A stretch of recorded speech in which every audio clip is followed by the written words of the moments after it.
Well, hello there, people. It's been a little while. This one seems a little weird because it's quite a bit more personal than normal, as I'm sure you were able to tell by the title there. I am curious about whether or not I also have autism on top of my ADHD. Uh, if you couldn't tell by the name of my channel, I do have ADHD. And yeah, I've been super hyper focused on researching autism since my daughter was diagnosed, excuse me, with both autism and ADHD. There is no diagnosis for AuDHD, but it's just kind of what the community calls it. Anyways, so yeah, I've learned a lot about it. I feel like I do also have autism, am autistic, I think is the correct way to say it.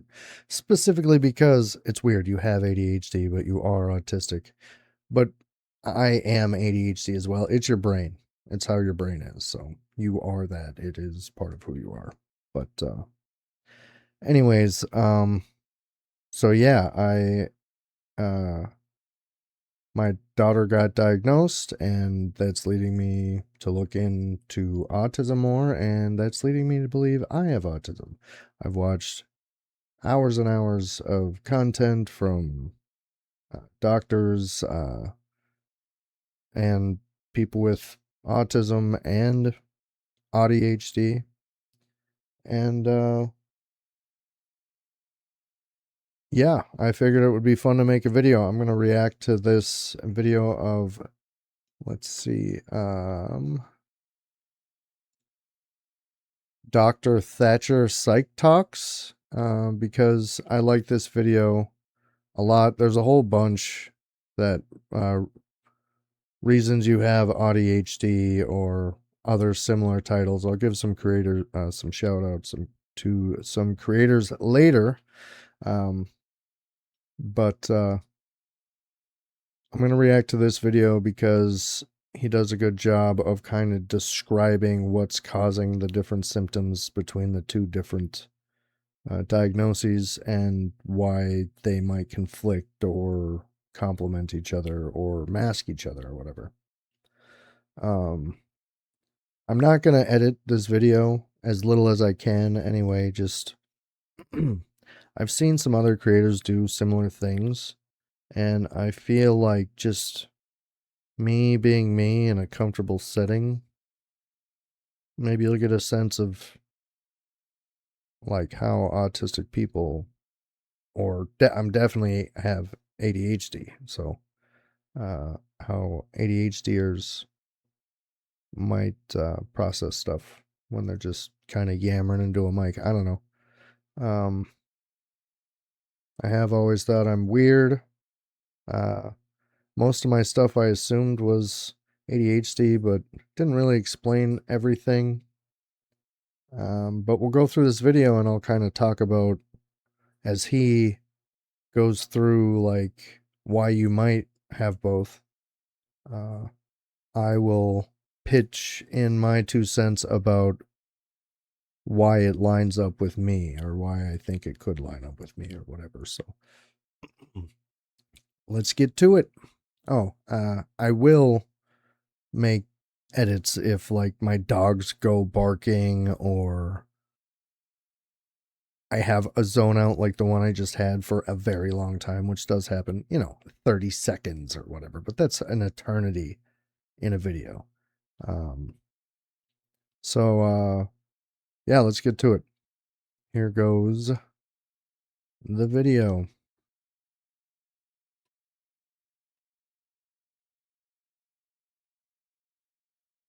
Autism box, Let's and see you try to here. pick one. But We'll go what straight if your to child or you this this? But before we explanation. talk about the different signs, let's first talk about what does this mean? What does it mean to have ADHD? ADHD isn't just having both ADHD and autism. It's about understanding how these two different traits interact with one another. Autism tends to impact social understanding, a deep focus and passion for certain topics, I'm going to speed this sensory up. sensitivities, and a need for routine. ADHD tends to impact attention, impulsivity, task initiation, time management, and reward processing. And when you put these two things together, autism and ADHD, things can get complicated. And one more thing before we start talking about the 5 different signs to look out for is today I want to talk in generalities to where in my 2 decades of working with neurodivergent folks, I have never met a single person with ADHD that looks exactly. All right, I think you get the disclaimer there. We're individuals, ADHDers and autistic people. We're all different from one another. So he's speaking in generalities. Anyway, yeah, I definitely do kind of feel a little bit of both of those, but again, we'll go into the actual um, reasons now. I just wanted to get a sense of what the two are in case anyone doesn't know. But and you know, he's a professional. He explains it better than I do. Excuse me. So, point number 1. Sign number 1 is distracted, but also hyper-focused. Kids with ADHD are often labeled as distracted or forgetful.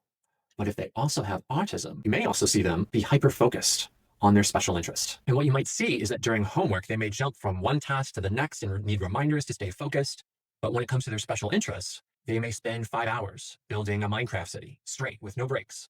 Or they may spend the entire afternoon learning obscure facts about Star Wars. And this isn't just an ADHD hyperfocus.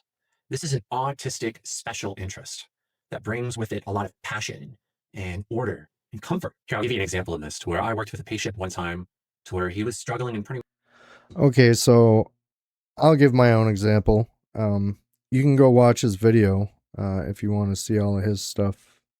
Like I said, Dr. Thatch, Dr. Thatcher Psych Talks. It's right down here. AuDHD Explained 5 reasons you have both ADHD plus autism. So yeah, I definitely hyper focus a lot, and I was under the impression that like that was totally ADHD. I had no idea that was also a thing for autistic people. But yeah, I always did think it was weird that I didn't hyper focus on one thing to the next to the next to the next. I do that, but the things I'm really interested in, I keep going back to, and I'm able to focus better on those than the short bursts of interest that I have. Like, I don't know, I've always been a fan of music. Um Please ignore the dogs. If they get loud, I'll hang out and cut it out. Anyways, they're distracting me too. Yeah, I can focus a lot more. So like I've been into music forever. I did try to learn the guitar, and I still try to from time to time. Little background: I moved around a whole lot. My life has been crazy busy, so like I keep putting my special interests on the back burner. But I never learned the skill, but I did continue being a huge fan of music. Another thing is politics. I cannot stop when I am sucked into politics. It's probably not that great for me, but yeah, I get spiraling pretty bad when I start paying attention to politics. I have to intentionally not look at that stuff. It's kind of like an addiction, but I mean, not really, because I haven't paid attention to politics in weeks, except for like a quick cursory glance at headlines and stuff. There goes my doggie. Let's hope she can be quiet. Need her poop up. Yeah, like as of recording, I don't know. I heard Trump backed out of the Iran war stuff. I don't know. I hope so. That'd be great. And yeah, I don't even know. But normally I'd be able to tell you every detail of every politician. I'm sure I know names that most of y'all don't know just because they're mostly irrelevant. But anyways, yeah, let's see. Music. Politics.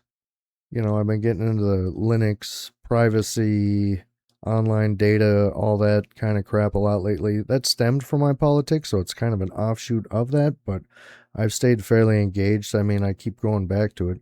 I like get so far with it and then I stop and then I go back to it.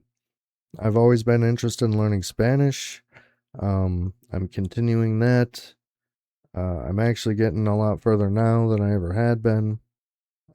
Language learning in general is something I'm super interested now, but that's more like I got that spark of, oh, I can actually do this. Like I failed in school and then like working with Spanish speakers and whatever, I got to learn a little bit, but this time around it's not the way the school wants me to learn it. It's the way, like, I'll go into that. I have other videos about how I'm trying to learn Spanish and it's changed or whatever. Maybe if you guys want, I can make another video, but regardless, I am coming along nice. Oh, actually, my last video was about how to learn a language, if I think about it. But yeah, it is coming along fairly nice. Um, and so I've held on to that interest. Um, but yeah, the one that's held the longest, I think, is fitting in. And I think that's a big part of the reason I haven't known that I'm also autistic. Not to mention the um, DSM in 2013 changed to where you could now diagnose both or whatever, where you couldn't when I was growing up. I didn't know that until recently, and he'll get into it at some point, I think. Who knows if I even play that part, but regardless, let's on with the video. I'll skip to the next point. Sign number 2 is craving connection, but struggling socially.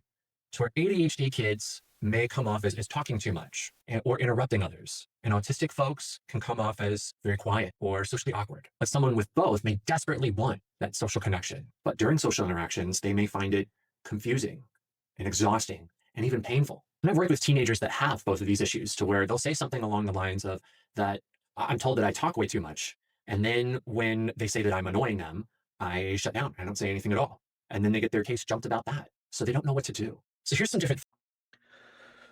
So yeah, I totally identify with that. I moved around a lot, like I said before, and I don't think I lived anywhere longer than 2 years. In fact, I know I hadn't until I was like 20 something. Um, my dad was in the military, so we moved around a lot for that, and then my parents separated, and my mom was always chasing the cheapest rent. So yeah, every 2 years I had to make new friends. I became pretty good at meeting people and making people like me, and I never really got a chance to find out if those relationships could last long term until I became an adult. And yeah, no. Obviously, for everybody, it's a lot harder as an adult to make friends and maintain those relationships, but man, like, plus, like, I'm too old to be out partying all the time. I was, using weed and alcohol to loosen up and be more comfortable and confident in myself. Again, I know that's true of everybody, but I also know that both autistic and ADHD symptoms get written off a lot as, oh, everybody does that. Well, to an extent, like how much? Like every time I like went out with friends or whatever, unless I was drinking or smoking weed or whatever, or crashed right after. Although the next day I would think about it nonstop. And yeah, it could be explained with ADHD. But anyway, I'm rambling. Let's go on to his third point.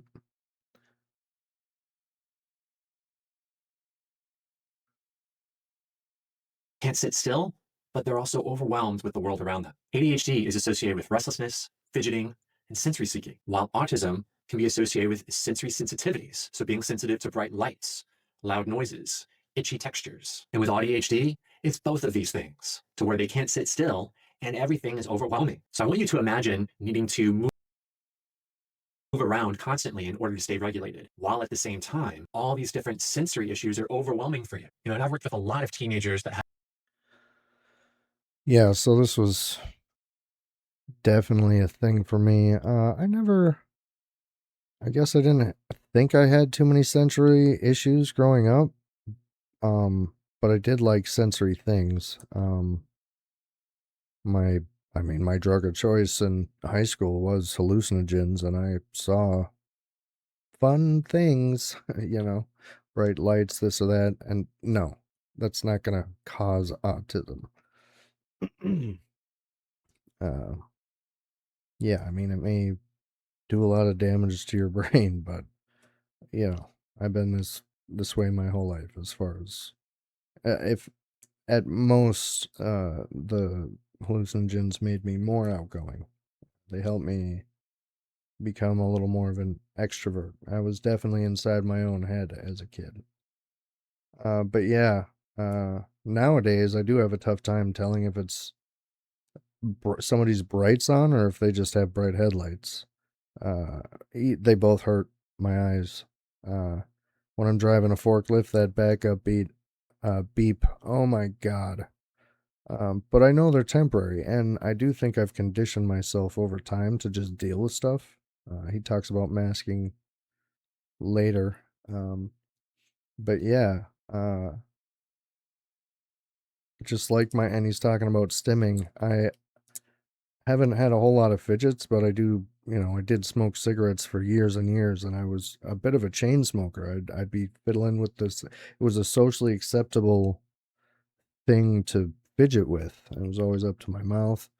And I've switched to vape. I did just buy a device that's been advertised a lot. I don't know. I don't want to. Maybe I'll do a thing on it. Fume. I wasn't gonna mention them, but screw it.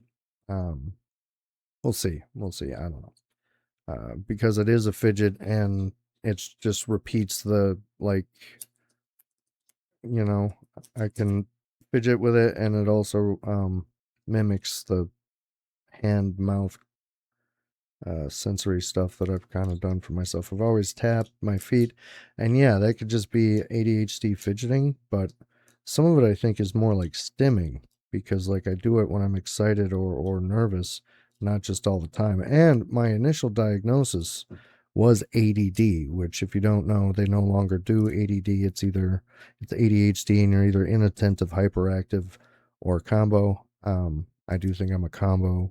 I probably shifted. I was probably way more just inattentive when I was younger. But yeah, I get bursts of energy a lot. Well, I guess it's not a lot, but plenty. Um, but yeah, I think I masked a lot of my stimming with smoking cigarettes or drumming on my lap because I was so into music or whatever. And as a teenager, it's cool to be into music. You know, uh, as a kid, I was in the chess club and big Star Trek fan. I guess I don't know what that really has to do with anything other than logical thinking. I guess I really identified with Data, but who didn't? Anyways,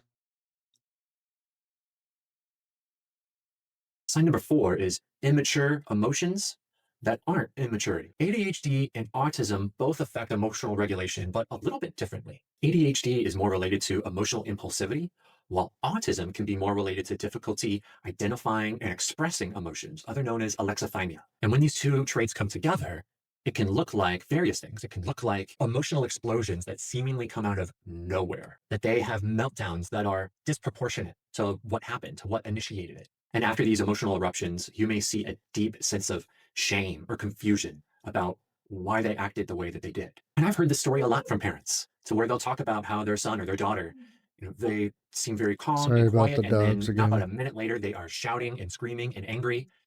Anyways, yeah, I definitely like.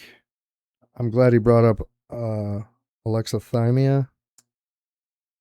It's a big part of the reason I decided to watch this video. This isn't explained by ADHD, and I'm fairly certain I have it. There's your eighth sense. Let me look it up just real fast because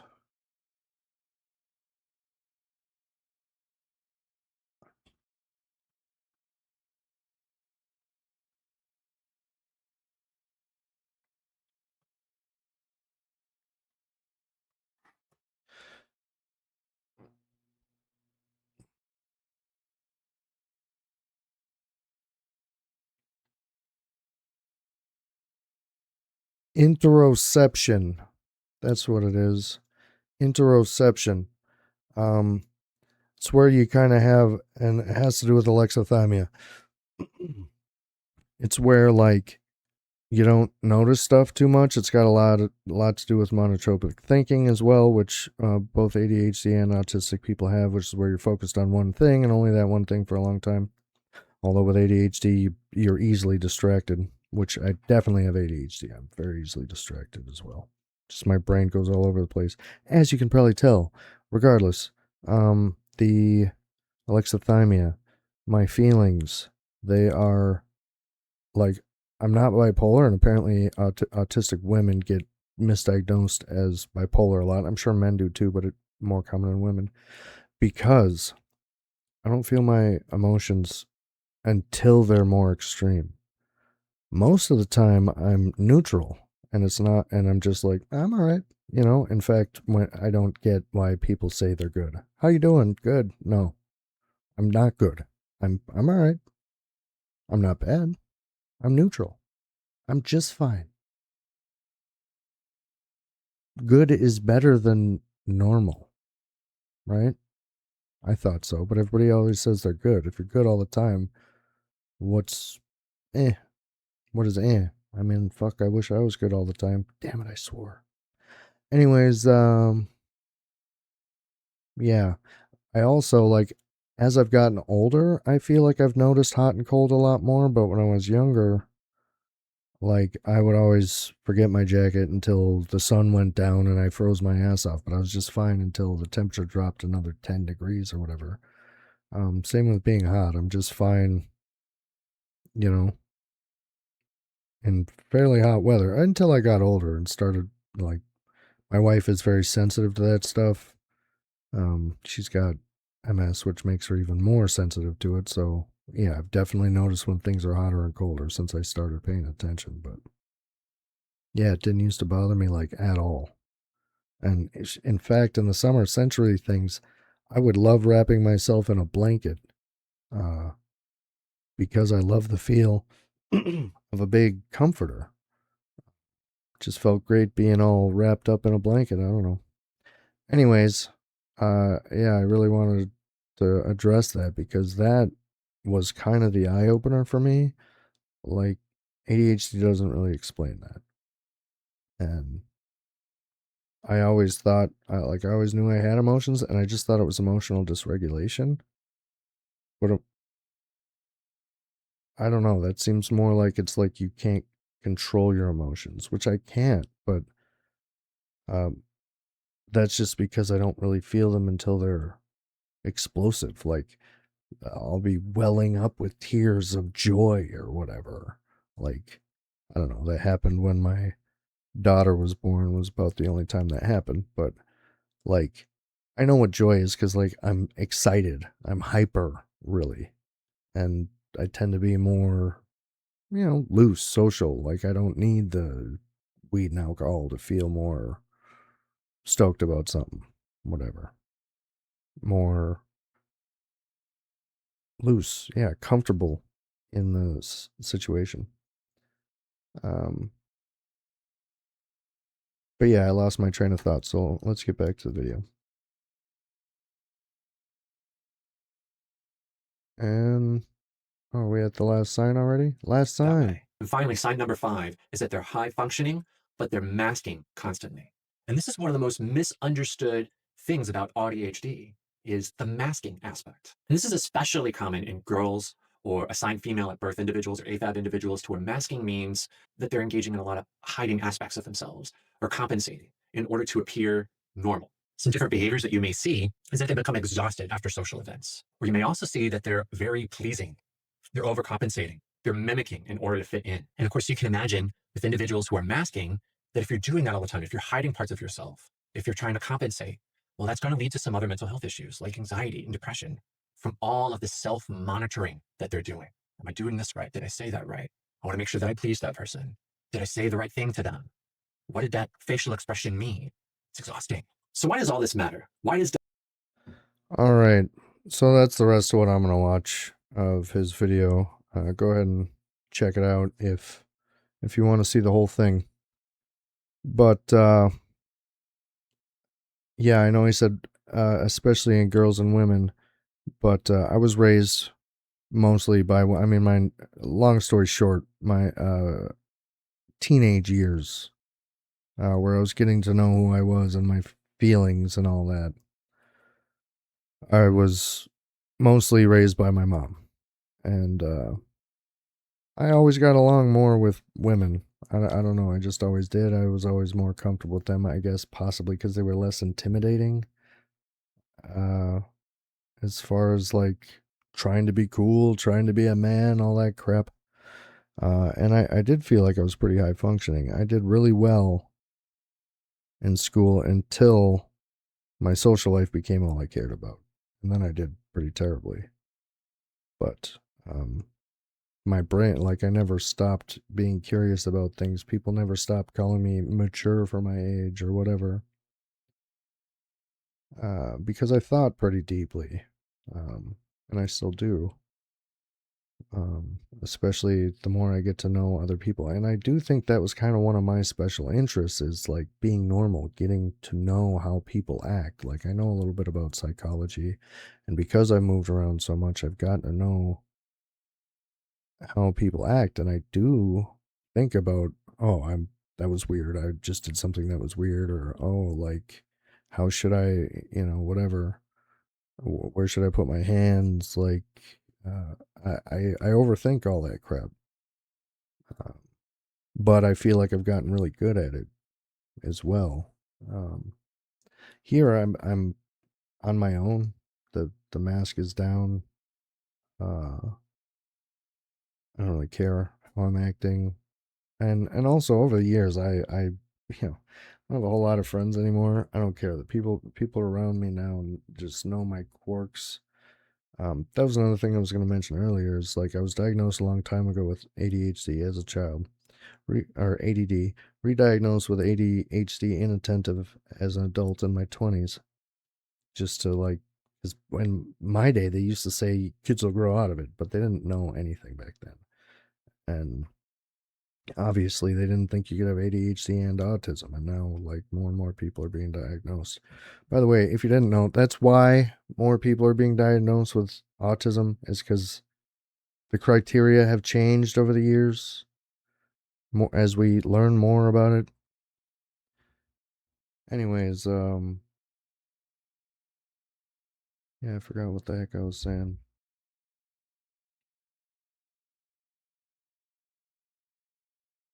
Yeah, I don't remember. But yeah, that's a big part of the reason why I feel like I'm autistic. Plus, the whole reason I got my daughter in for a diagnosis because I thought she was a lot like me. Like I was like, yeah, she's got ADHD. She acts just like me. Well, a lot of it's probably because of the autism and ADHD.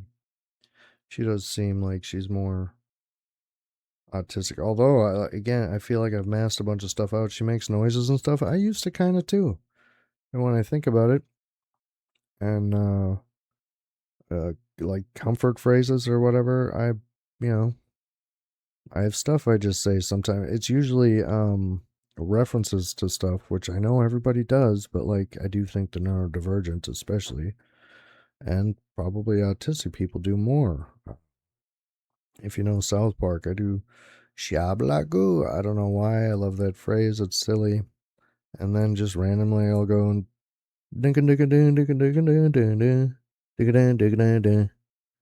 I don't know why. I just dang it. I always get tongue twisted on it. Um I don't know, whatever. Um Yeah, now I'm getting nervous twisting the thing because I'm overthinking, like I'm acting a fool on camera. And I'm going to post this. Anyways, yeah, what do y'all think? You think it's just my ADHD? Or do you think I'm also autistic? I know what I think. I'm pretty sure I'm autistic as well. My daughter really reminds me of me. Um, Disclosure, my wife does have autism in her family, and I don't, although I kind of, now that I'm researching it, think maybe I do. Um, but, uh, but yeah, I guess whatever, that's my video. Uh, Let me know if you like this sort of thing. I can dig more into autism and ADHD for that matter. Oh, I wanted to give a bunch of creators a shout out because they've kind of helped me figure this out. And not to, yeah, I was also going to say, like, after I was diagnosed at 25, I still didn't care because I grew up um, thinking it just wasn't that big of a deal. ADHD wasn't that big of a deal. And, but then eventually I stumbled across this channel, How to ADHD. And I was like, oh my God, that explains like a whole bunch about me. Like a lot. Uh, but yeah, there were a few things that still weren't really explained. Like I said, some I thought emotional dysregulation, but it does make more sense that it's alexithymia. And so yeah, I've gone through it. Anyways, so I got way into that, and then had my daughter diagnosed, and now I'm into this. So anyway, ADHD ones. How to ADHD. Um, Dr. Tracy Marks talks about it. I don't know if she talks about autism at all or AuDHD, but she was good with there goes my dog again. Sorry. All the dogs in the neighborhood gotta go. I'm gonna try and finish this up quick. Sorry. Um ADHD Love and their podcast Late Bloomers have been great. She's ADHD, but dude just got diagnosed. Well, I don't know the timeline. I've just been watching a whole bunch of videos. I do think it's relatively recently he was diagnosed with autism. And so I don't think either are ADHD, but one's got one, the other's got the other. Damn it, dog. Sorry. Sorry. Um, let's see. And so for autism and ADHD, Orion Kelly, Neurodivergent Insights, Audicate with Chris and Debbie, the Arcadian Atlas, AuDHD Hub, and Mom on the Spectrum. Shout out to all those channels. I mean, they probably don't need my shout out, but they have all helped me kind of see where this is going. And some of them do actually go over the DSM 5 criteria, diagnostic criteria, um, to help get a better understanding of what they're looking for. I don't know if I'm going to pursue a diagnosis because I hear it's pretty expensive. It wasn't for my daughter, but she's a kid. I think it's a little different. Um, and I got a bunch of other medical bills right now, to be honest with you. Maybe if I feel like it some other time. I am also a little concerned about my job treating me different, but I don't know. Whatever. I don't think I really care because it feels like it fits, and it's just, at most I'm gonna be asking for different accommodations, and if they work, they work. If they don't, they don't. Regardless, there's the video. There goes my kid. I don't know if you heard her. There goes my video. Thanks for watching. I hope you all got something out of it. And yeah, sorry if I left anything out. I didn't want to cut this, so thank you. Goodbye.